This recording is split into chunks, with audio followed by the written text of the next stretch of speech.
Imagine waking up on a random Tuesday, right? You pour your coffee, you open up your accounting dashboard, and boom, there's just a $5,000 charge from Meta ads staring back at you. Oh man, that is the absolute nightmare scenario for any founder. Right. Because the campaign ran overnight, it targeted some totally new demographic, spent the entire budget, and here is the real kicker. You never actually clicked launch. Wow. The system just decided, that it was a profitable move while you were asleep. And the wild thing is that scenario is rapidly moving from, a hypothetical stress dream to a standard operational reality. We're really stepping into an era where software doesn't just suggest actions anymore, it actually executes them financially. Completely. And that is exactly why we are here today. Welcome to our deep dive. We're taking a really close look at this incredibly comprehensive, highly researched guide from August 2026. It's titled Shopify Campaign Autopilot, Should You Turn It On? It's a great piece of research. It really is. Yeah. And the mission of our deep dive today is to basically decode this specific piece of tech for you. Yeah. We need to figure out if handing over the keys to a marketing AI is going to, turbocharge a store's sales, or if it's just this black box that will quietly drain your budget. Yeah, and for anyone tuning in, whether you are bootstrapping a startup or you're managing a massive enterprise, this is a massive paradigm shift. I mean, it changes how commerce platforms fundamentally work. It's like hiring a hyperactive marketing intern who works 24/7, Right. right? But you have to decide whether to give them the corporate credit card on day one. That is the perfect analogy. And to really get what we're dealing with, we have to look at the timeline the guide lays out, because Campaign Autopilot, it only launched in mid-June 2026. So it's brand new. Exactly. As of this guide's publication in August, the tool is barely 8 weeks old. Wow. So it is entirely nascent. And the source material really emphasizes that it's still firmly in early access. Oh, right. Yeah, which brings just a ton of inherent volatility. Shopify has published absolutely no general availability date for it. Huh. And even more crucial for you operators out there are 0 published performance benchmarks.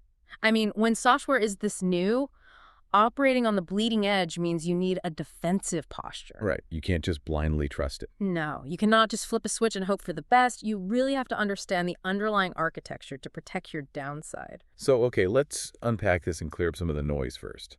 Because Shopify has rolled out multiple AI products recently, and the naming conventions overlap enough to cause some serious confusion. Oh, absolutely. It's a word soup. Yeah.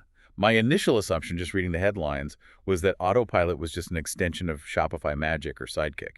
Huh. But the guide draws a very hard line separating them. And confusing those tools is honestly the primary way business owners are miscalculating their risk here. If you look at the broader ecosystem, things like Sidekick and Shopify Magic are purely generative. Like digital assistants. Right, exactly. They draft product descriptions, or they help you write SQL queries to pull customer data. Maybe they build some audience segments, but they operate purely on a prompt and response basis. You ask, it answers. Yeah. And then on the other end of the spectrum, you have agentic commerce, which is this emerging idea where AI agents are actually out there buying products from your store on behalf of consumers. Okay, so Campaign Autopilot sits entirely outside of both of those categories. Entirely outside. Yes. Because the sentence in the source that completely reoriented my thinking is this: Campaign Autopilot is the only AI tool in the ecosystem that actively spends your marketing budget. And that right there is the core differentiator. It is not just generating a clever subject line for you to copy and paste somewhere. Right. It is actually taking your capital and buying attention on the open market. The mechanism itself lives right in your Shopify admin under the Growth tab. And what it does is it continuously analyzes your product catalog, scrutinizes your customer's purchase history, and processes your sales velocity. And based on all that highly localized data, it proposes specific marketing tactics. So the user interface, like what you are actually logging in to see every morning, is essentially just a prioritized queue of financial decisions. Exactly. That queue is the product. Everything we are going to explore today revolves around how that queue gets populated, the guardrails you put around it, and the actual friction of moving a tactic from just proposed to fully active. Well, let's talk about the data feeding that queue then. Because if this algorithm is deeply analyzing my best customers and my sales trends, my immediate concern is data sovereignty. Does this mean my store's data is training a giant Shopify brain? What's fascinating here is how the documentation addresses that anxiety. which is to say they adjust it through omission. Really? Yeah. Across the whole Autopilot overview, the requirements page, the launch post, Shopify carefully and completely avoids the word train when talking about a generalized model. Okay. Meaning my store's data stays siloed. It's just mine. The guide strongly suggests that yes. The recommendations become highly specific because your individual store builds a history. If you have 3 years of deep transactional data, you'll get very refined tactics. Got it. So a brand new store just gets the generic stuff. Exactly. The learning seems totally localized to your specific merchant ID. There's no evidence that your great conversion rate on a Tuesday is training a global model to help your direct competitor on Wednesday. Well, that is a huge relief. That Yeah. definitely removes a massive layer of friction.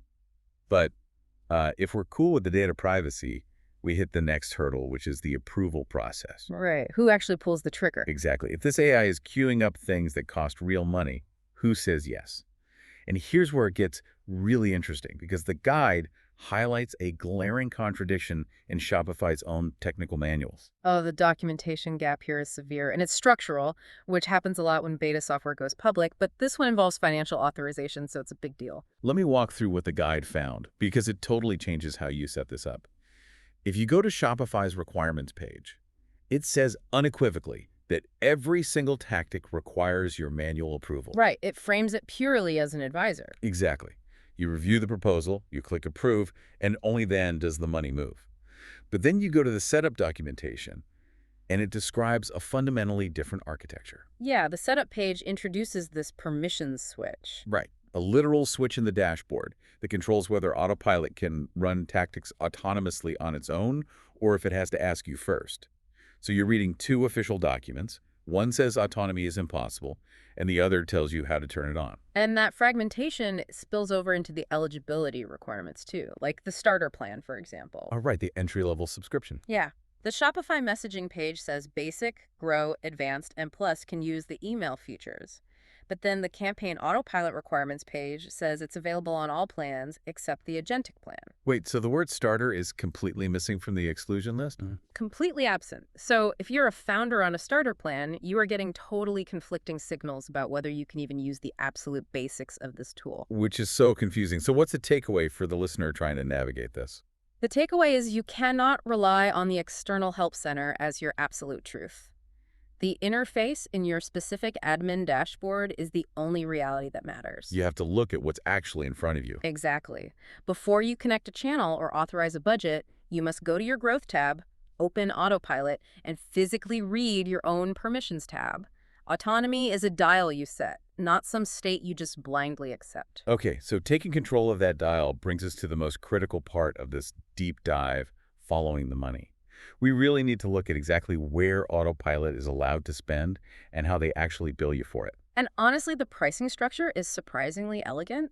The campaign Autopilot tool itself is totally free on paid plans. Yeah, really. No sauce fees.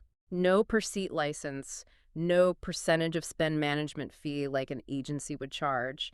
You only pay for the direct cost of the media or the excess emails. Okay, let's isolate the emails first.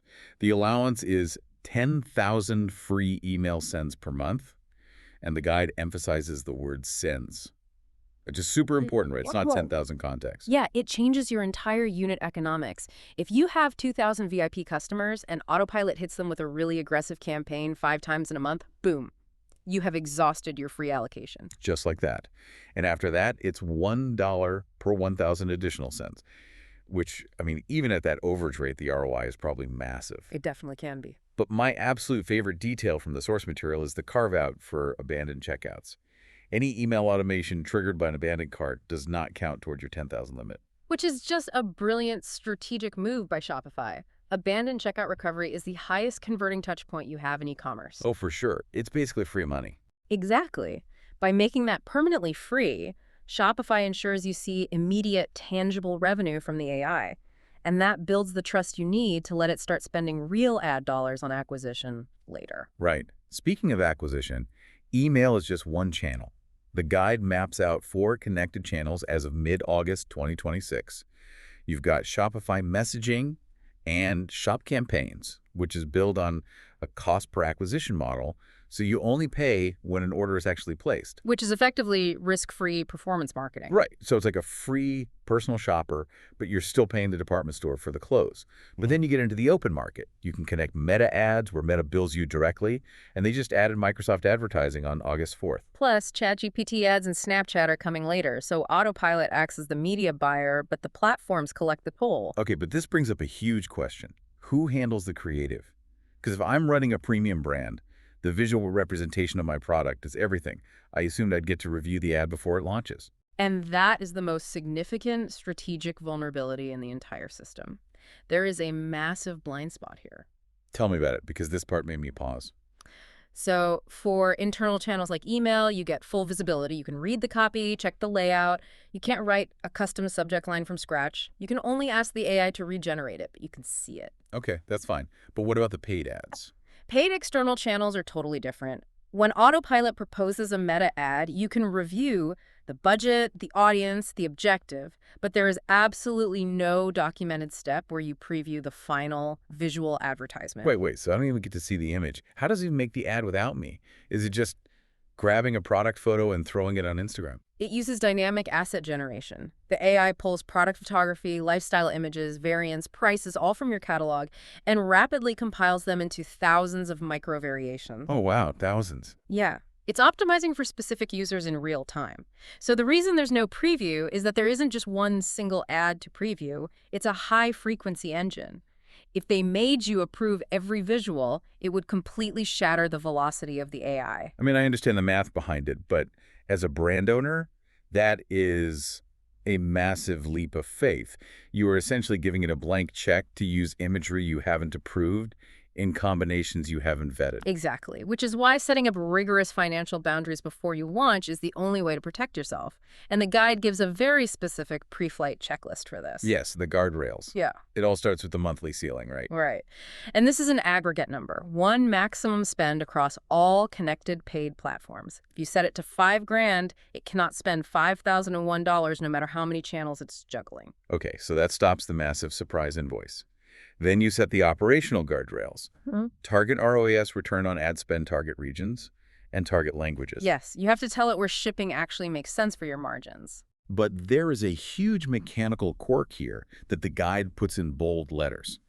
Changes to these guardrails are not retroactive. This is such a critical detail for operators to understand. The guardrails only apply to future recommendations. Wait, so if I have an active campaign running in Europe, and I realize my shipping costs are suddenly destroying my margins, if I go in and remove Europe from my target regions, the active campaign just keeps running. It absolutely keeps running. It will keep burning budget until you manually intervene. That is wild. Why would they design it like that? It's likely about how machine learning models stabilize. If a user is constantly tweaking the core parameters of a live campaign, the algorithm can never exit the learning phase to actually do its job and optimize. Okay, so if I need to stop the bleeding, what do I do? You have to hit the global pause function. Pausing Autopilot immediately halts everything. External ad spend, scheduled emails, all of it. Got it. But what about the queue of proposed tactics? Like, if it suggests pushing a product that I know is low on inventory, and I just click dismiss, does the AI learn that I don't want to promote that item? No, and that's a profound misconception. Dismissing a tactic just clears it from your screen. Saying no once is not a preference. You were teaching it. Really? So it'll just suggest it again? Yes, because it's a predictive math engine, not a streaming service where you hit thumbs down on a movie. If the math says that product will hit your target ROAS, it will propose it again. Speaking of target ROAS, this raises an important question. What number should I actually put in there?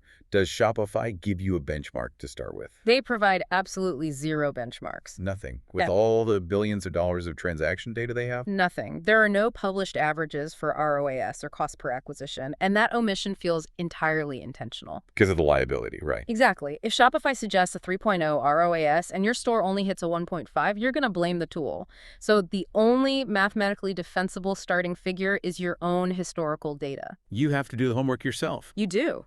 Look at your past Meta or Google campaigns, calculate what you usually pay to acquire a customer, and plug that in. You can always tighten the guardrails later, but you have to provide the baseline. Okay, so we've covered the power of this thing, the hidden costs, the guardrails.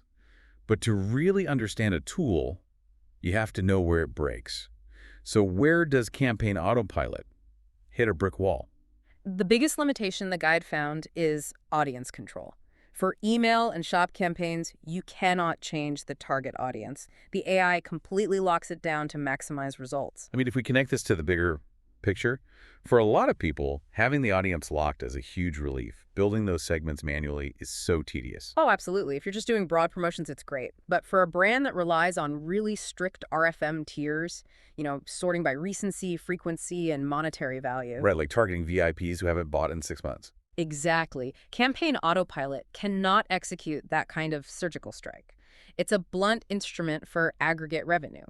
So if you need nuanced lifecycle marketing, you still absolutely need dedicated tools like Clodio. Good to know. And the other limitation is that it's strictly for marketing, right? Correct. It won't read your inventory and ping your suppliers. It doesn't do business automation. So you still need Shopify Flow or Zapier for all the back-end logistics. Exactly. It stays strictly in its lane of demand generation. So what does this all mean for the listener? The guide's verdict is pretty clear. You shouldn't wait to request early access because the system needs a learning period, right? Yeah, waiting doesn't protect you from anything. Gaining access just starts the data ingestion process. It builds your baseline, and you can just leave the queue unapproved until you are truly ready. Just make sure you lock in your monthly ceiling, set your historical ROAS, and please check your permissions dial before you approve that very first tactic. Definitely. But, as we wrap up, there is one final unmentioned thought to ponder here. The guide doesn't explicitly state this, but think about the logical conclusion of this tech. Okay, I'm listening. Autopilot locks the audience and dictates the tactics to maximize mathematical efficiency.